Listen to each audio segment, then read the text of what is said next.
No sé si ustedes recuerdan que había un jugador muy importante, no voy a decir quién, que hace unos años, hace unos 30 años atrás, a veces aparecía con un tapado blanco, un tapado de piel blanco, ¿sí?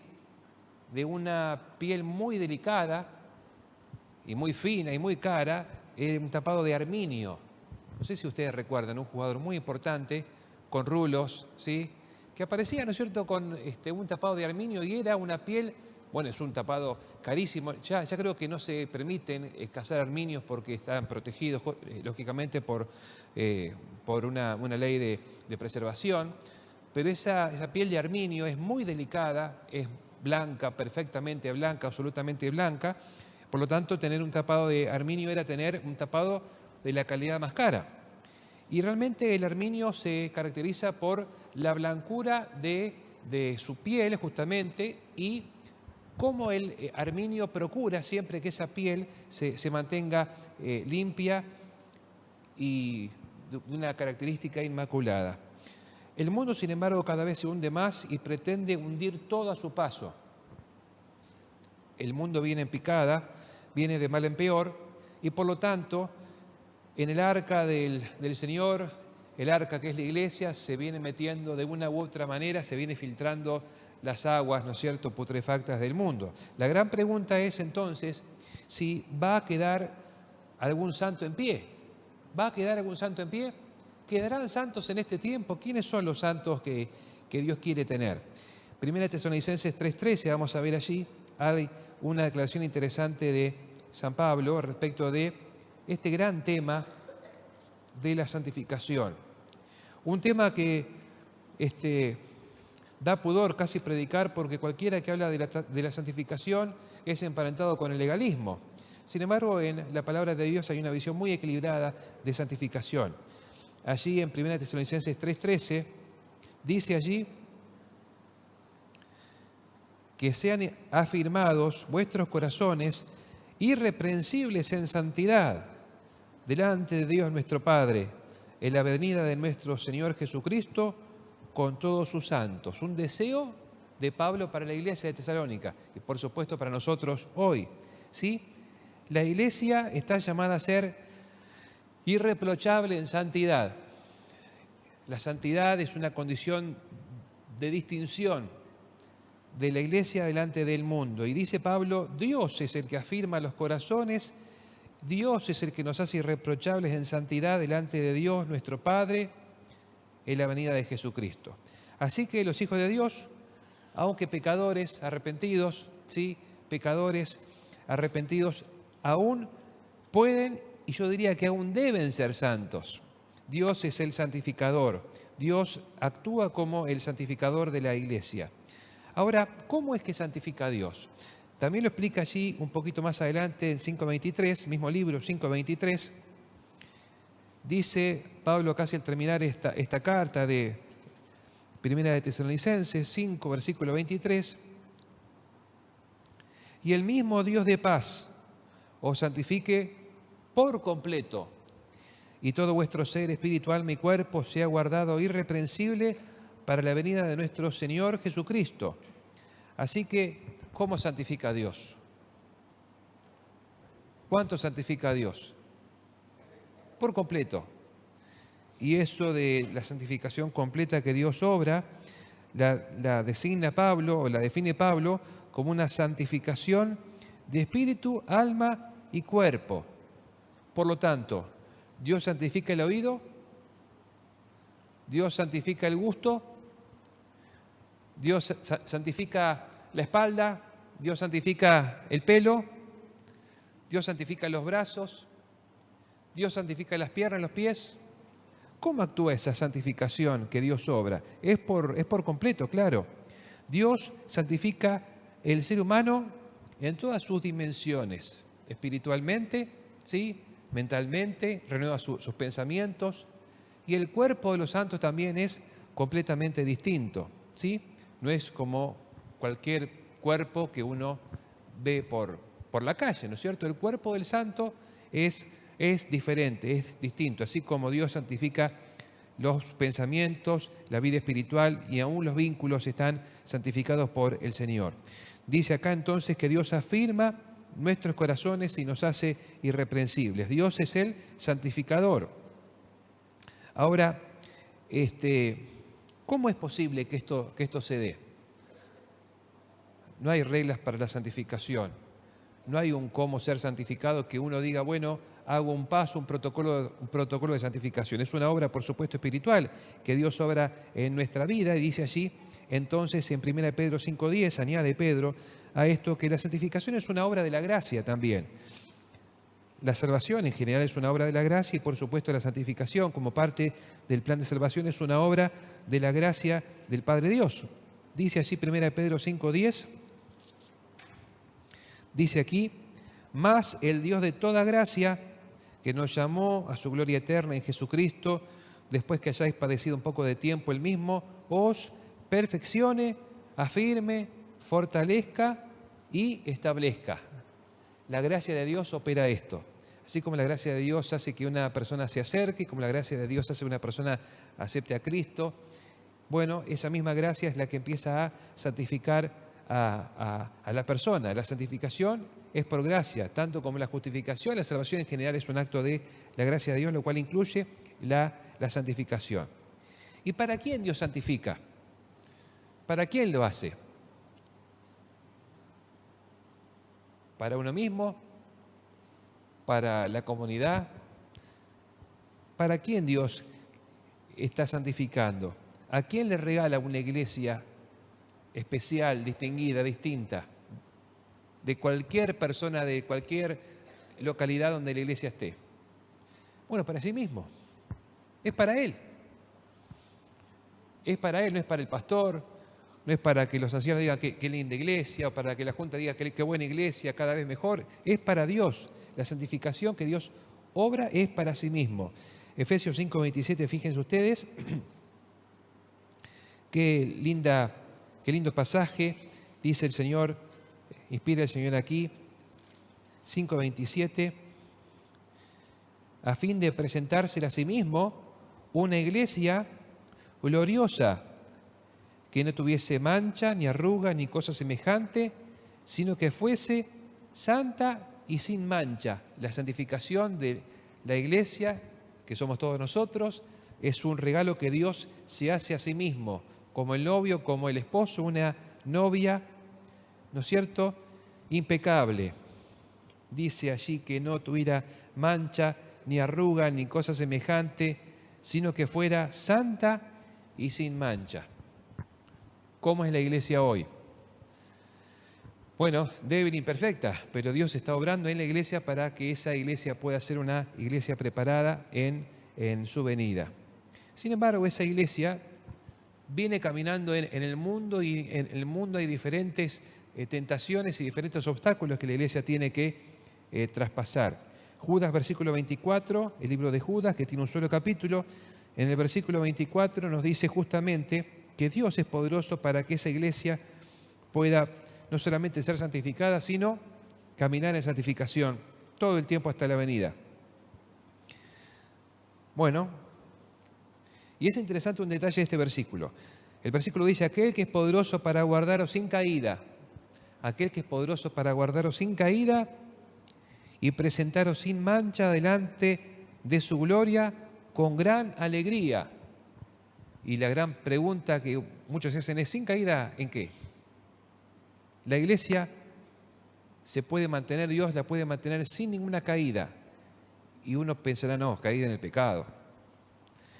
Pero es interesante que ahí viene hablando en los versículos previos del mundo, ¿no es cierto? Del mundo en general, del mundo rebelde, ¿no? Y entonces, bueno, por ejemplo, en el versículo 22, algunos que dudan convencerlos, salvadlos, arrebatadlos del fuego, tener misericordia con temor, aborreciendo aún la ropa contaminada por su carne. O sea que Dios quiere una iglesia, guardar a una iglesia que no caiga en el mundo, una iglesia que no se mezcle con el mundo, que siga siendo esa iglesia especial, distinta, que él se propuso que fuera. Así que una novia, bueno, inmaculada, sin mancha, arruga ni cosa semejante. Yo me pregunté muchas veces cómo verá Dios a esta novia que es su iglesia hoy. Imagínense, ¿no es cierto?, que la novia viene, bueno, viene avanzando, impecable, entra por la iglesia, se casa, ¿no? Bueno, la fiesta, todo, van a la luna de miel, la novia estaba impecable, pero bueno, llega el momento de comenzar la vida matrimonial, el novio mira a la novia, está hermosa, pero en eso la novia hace así y se saca un ojo de vidrio. Al rato hace así y se saca la dentadura postiza. Después hace así, se saca la peluca. Después hace así, se saca una pierna ortopédica. ¿Cómo se sentiría el novio? ¿Con qué novia yo me casé, no es cierto? Bueno, pero tengamos esta tranquilidad. El novio de la iglesia sabe perfectamente cuál es nuestro estado, cuál es nuestra condición y está dispuesto a recrear y renovar a esa novia para que sea justamente una novia maravillosa y pueda darse entonces esa unión feliz para siempre con Cristo y con el Padre y el Espíritu Santo en el reino celestial. Dios es el santificador. Todos nuestros defectos, nuestras miserias a Dios no le importan porque Él es el que puede hacer que esa novia sea maravillosa y sin arrugas ni cosa semejante. ¿Cuáles son esas evidencias de santificación que el ser humano puede percibir en su vida? No es que crecen alas, no aparece un halo de luz, mucho menos una aureola así como algunos han dibujado la santidad, pero sí hay evidencia, frutos de la santificación que la palabra de Dios nos deja ver o nos explica. Colosenses 1:22 presenta uno de esos frutos de la santificación. Dice allí Colosenses 1:22, algo interesante. No sé si alguno de ustedes está dispuesto a leer. ¿Hay algún micrófono quizás para que pueda leer algún voluntario? Si alguno desea leer, levanta la mano y seguro allí vamos a poder acercarle el otro micrófono para poder leer. Vamos a comenzar esta sección con Colosenses 1:22. Allí Diego va a estar acercando o leyendo o acercando el micrófono.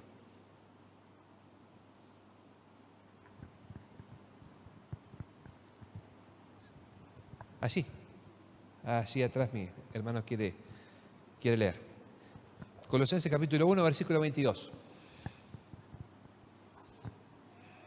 En su cuerpo de carne, por medio de la muerte, para presentaros santos y sin mancha irreprochables delante de Él. Bueno, Colosenses 1, 22, a ver. Muy bien. Yo vi otro pasaje allí, no sé si era Colosenses o era Efesios, disculpen. Bueno, este pasaje que puedo ubicar luego decía: también a vosotros que erais en otro tiempo extraños y enemigos por vuestros pensamientos y por vuestras malas obras, ahora ha reconciliado. Un cambio, ¿no es cierto? En este pasaje refiere a un cambio de pensamientos, un cambio de acciones. Esos cambios de pensamientos y acciones, bueno, son evidencia de la santificación. Filipenses 1:10, veamos ahora, también hay otra evidencia allí de la santificación. Filipenses capítulo 1, versículo 10. Dice allí, a ver otro que quiera leer. Otra evidencia de santificación. Dale, ¿tenés allí? 1:10. 1:10. Para que aprobéis lo mejor, a fin de que seáis sinceros e irreprensibles para el día del Señor. El que está siendo santificado, ¿qué busca? ¿Qué busca? ¿Lo bueno? ¿O lo más o menos? ¿O lo mejor? El que está siendo santificado ya no le gusta lo bueno. Entre lo bueno y lo mejor, ¿qué elige? Lo mejor, para que aprobéis lo mejor a fin de que seáis sinceros y irreprochables para el día de Cristo. No se conforma con que sea más o menos. No se conforma con que uno diga qué tiene de malo. No se conforma con que sea bueno. Busca lo que es mejor. También allí en 2 Tesalonicenses 2:17 podemos buscar 2 Tesalonicenses 2:17, dice que Dios conforta nuestros corazones y nos confirma, o sea, nos integra en palabra y obra. Conforte vuestros corazones y os confirme toda buena palabra y obra. Por lo tanto, evidencia de santificación son las palabras santas y las obras santas que están alineadas, ¿sí? Las palabras son buenas, son santas, y también las obras refrendan y confirman esas palabras diferentes, esas palabras de vida. Un pasaje más, Juan 3:20, primera de Juan, perdón, 3:20. Allí vemos en primera de Juan capítulo 3, versículo 20 y 21, otro principio interesante, evidencia de santificación. Vamos a leer allí, ¿sí? Dale. Bien. Sí. Pues si en nuestro corazón nos reprende, mayor que nuestro corazón es Dios, y Él sabe todas las cosas. Bueno, ¿y el 21? Amados, si nuestro corazón no nos reprende, confianza tenemos en Dios.